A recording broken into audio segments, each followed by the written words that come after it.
Today we are learning about the circumstances in which information surreptitiously obtained will give rise to an obligation of confidence. This video will not examine the separate topic of government information. To understand this topic, it is firstly important to understand what a breach of confidence is and when it arises. An obligation of confidence is an equitable doctrine which protects a range of interests including trade secrets, consumer and commercial information. An obligation of confidence arises where one person imparts to another private or secret information, based on the express or implied understanding that the communication is for a restricted purpose. 3 elements are required to prove a breach of confidence.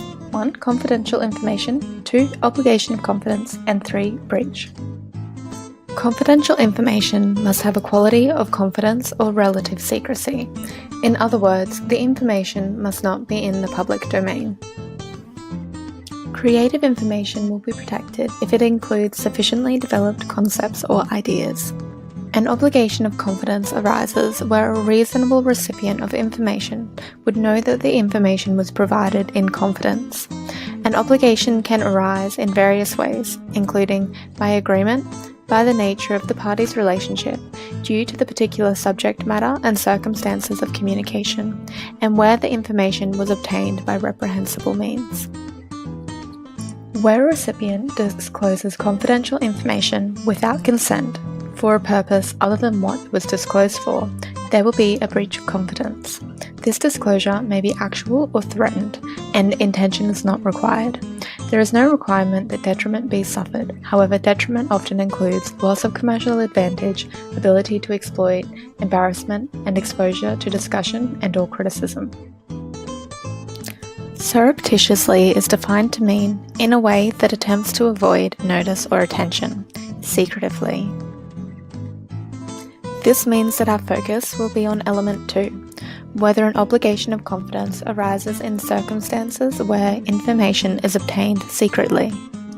A duty of confidence is not limited to circumstances where there are relationships between the plaintiff and the defendant. An obligation is imposed where information is obtained surreptitiously due to the unconscionable nature of the acts committed by the defendant. While a secret can be used if it was discovered through reverse engineering or independent research, use of information surreptitiously obtained will be restrained through equity where reasonable precautions have been taken to ensure its secrecy. The best way to understand these requirements is by looking at some case examples.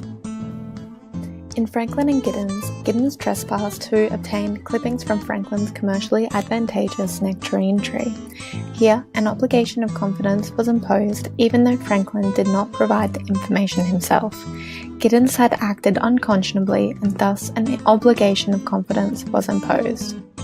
In Shelley films, photographs taken with a film set were found to be confidential as strict precautions including signage had been taken to prevent unauthorized photographs. In creation records, photos taken were found to be confidential as the circumstances made the occasion one of confidentiality due to selective admittance and verbal instructions being given. So, what have we learnt today?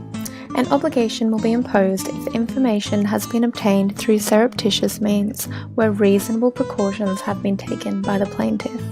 These reasonable precautions often include physical barriers, signage, verbal instructions, and selective admittance.